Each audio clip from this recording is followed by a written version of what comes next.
Line बनती चली जाएगी। सर्वज्ञ बनना कठिन है, लेकिन सर्वज्ञ का मना करके और खुद सर्वज्ञ बन जाना बड़ा सरल है।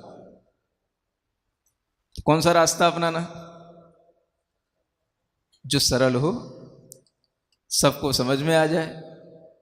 आप अभी दुनिया में किसी से सिद्ध करने की कहो, किसी के सामने कहने बैठो कि सर्वज्ञ होते हैं, वो आपसे कहेगा सर्वज्ञ की सिद्धि करो। कहाँ दिखाई देते आपको सर्वज्ञ? कहाँ है सर्वज्ञ? आप सिद्ध कर पाए नहीं कर पाए, क्योंकि इतनी तर्क की भाषा उसको आई नहीं कर पाए, तो ये तो निश्चित हो गया कि उसके दिमाग में तो फिट नहीं हुआ कि सर्वज्ञ होते हैं।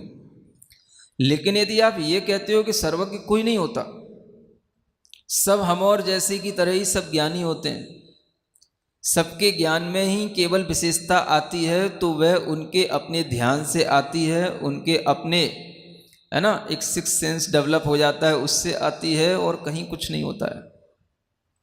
खुद को जानने की साधना करो, खुद को पहचानने की साधना करो, अपने आप आपको दिखेगा कि सब कुछ ज्ञान अपने अंदर है।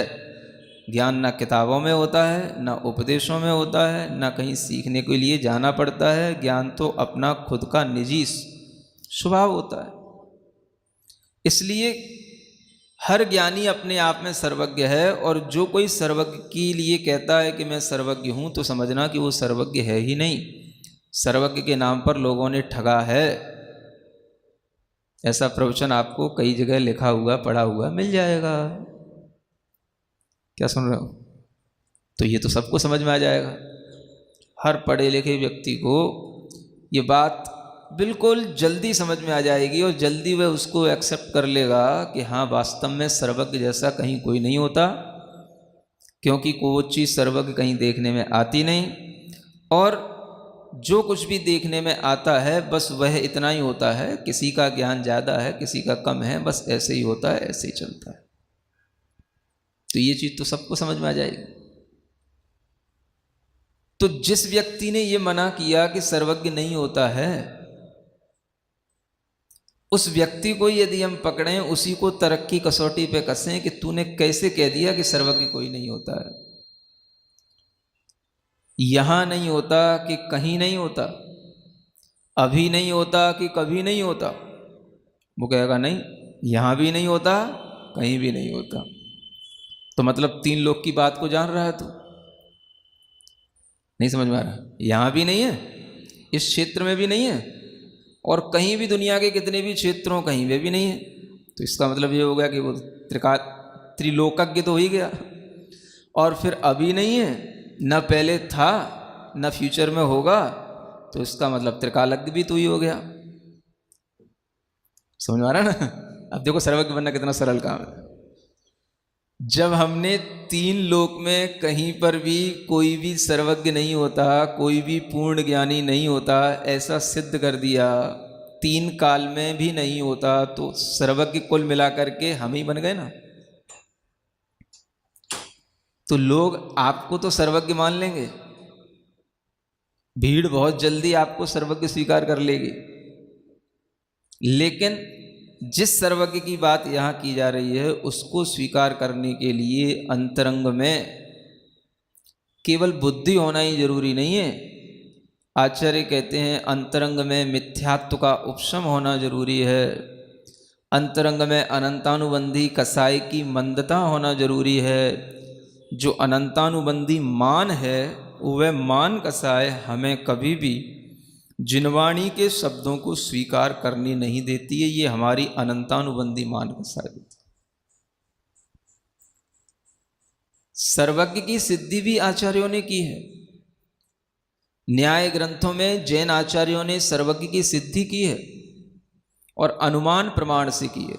दो तरह के प्रमाण होते हैं, एक प्रत्यक्ष प्रमाण होता है और एक अनुमान प्रमाण होता है।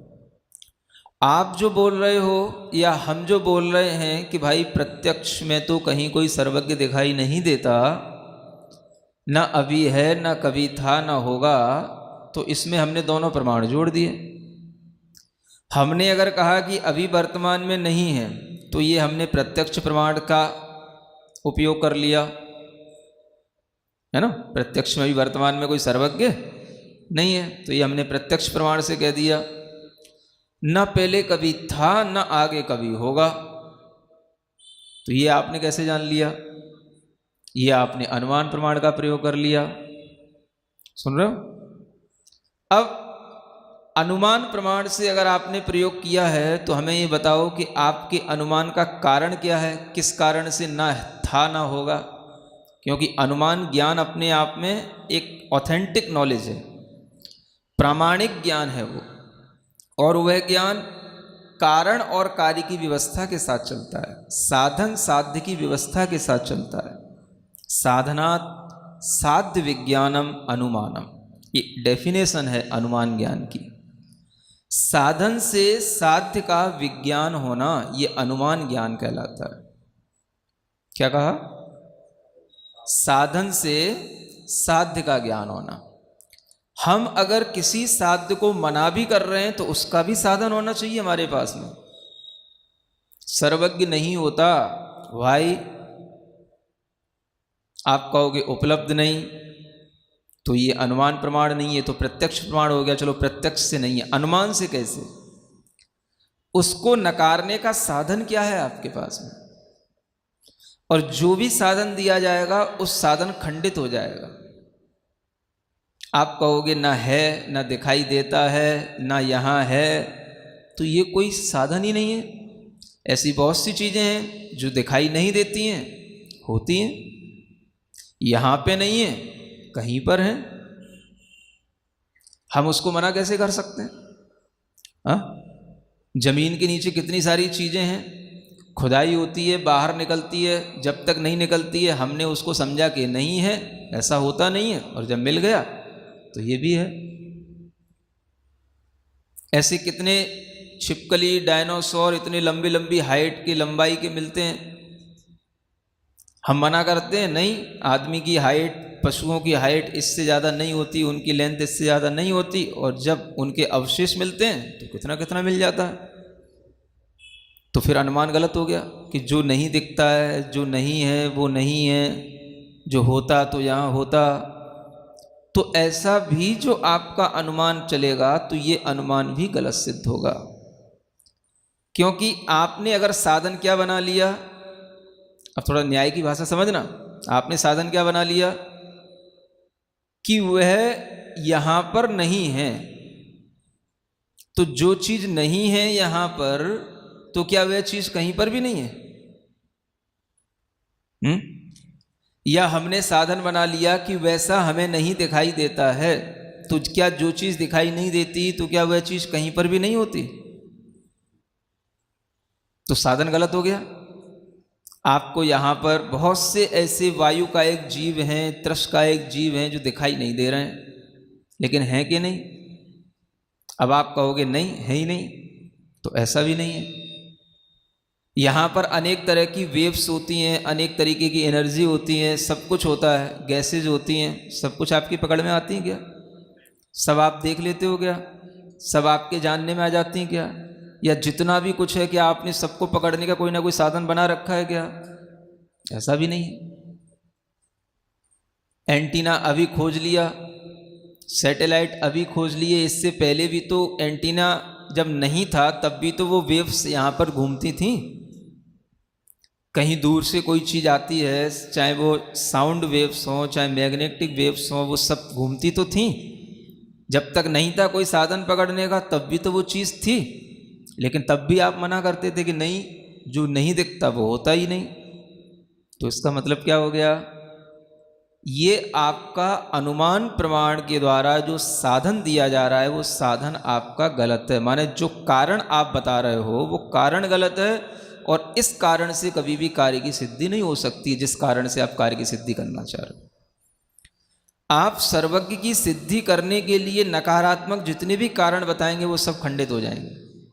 आप पढ़ लो न्याय ग्रंथों को, आचार्यों ने एक एक कारण उठाया है।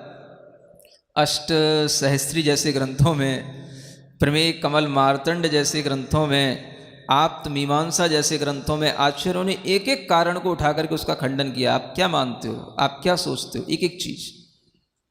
और अंततः यह निष्कर्ष निकलता है कि कोई भी कारण जो आप देते हो वो कारण आपका खंडित होता है। तो कोई भी कारण ये सिद्ध नहीं कर सकता कि सर्वज्ञ भगवान नहीं होते हैं।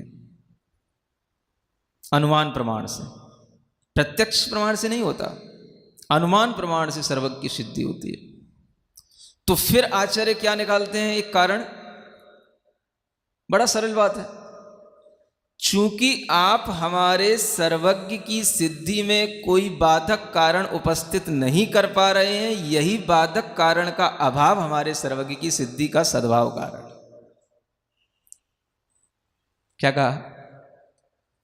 हमने आपको खड़ा कर लिया, आप खंडित करो सर्वज्ञ नहीं है, सर्वज्ञ नहीं है। बोलो भाई व्हाट इज द रीजन? आपने जितने भी कारण दिए हमने सबको खंडित कर दिया, सबको गलत कर दिया। अब क्या होगा? आपके पास कोई भी कारण नहीं है, तो हमारे लिए यही कारण बन जाएगा। इसको आचार्यों ने लिखा सुनिश्चित असंभवत बाधक प्रमाण अभावात।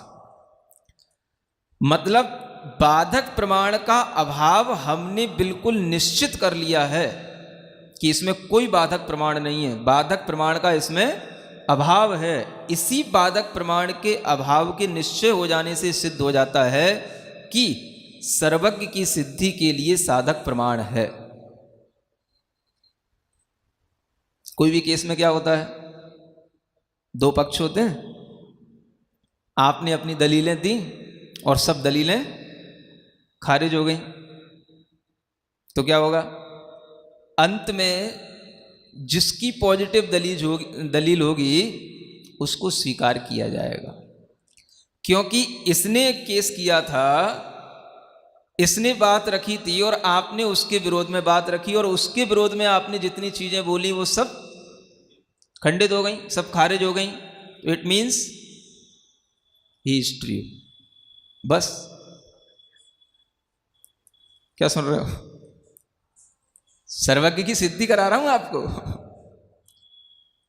दुनिया में सर्वज्ञ की नकारने वाले तो लोग बहुत मिल जाएंगे, लेकिन इतना जानने वाला नहीं है कोई कि नकारने के लिए कारण क्या है। हमारे पास पैरामीटर दिए हमें आचार्यों ने, हर चीज के पैरामीटर हैं। एक प्रमाण होता है तो वह प्रमाण एक प्रत्यक्ष रूप होता है, एक अनुमान रूप होता है। जो चीज प्रत्यक्ष प्रमाण से सिद्ध नहीं होती उसको अनुमान प्रमाण से सिद्ध किया जाता है। अनुमान प्रमाण भी प्रमाण माना जाता है, क्योंकि वह साधन से साध्य का ज्ञान कराता है। अब क्या साधन बनेगा? आचार्य कहते हैं